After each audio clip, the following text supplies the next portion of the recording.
So మన అజాగ్రత్త వల్ల మళ్ళొకసారి వేవ్ 2 అనేది మన కళ్ళ ముందే విస్తరించడం జరిగింది.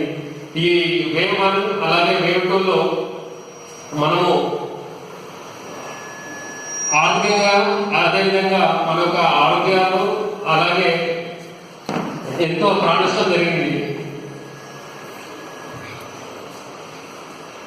ఇంకో విషయం ఏంటంటే మనకి ఇంత అనుభవంలో కూడా ప్రజలు వాళ్ళ అజాగ్రత్త వల్ల ఇదే విధంగా అట్లనే కంటిన్యూ అవుతూ ఉంటే మనకి అతి త్వరలో వేవ్ 3 కూడా రాబోతుందని మన ఏఎంస్ డైరెక్టర్ వాళ్ళు అలాగే సీనియర్ డాక్టర్స్ వాళ్ళందరూ చెప్పడం జరుగుతుంది.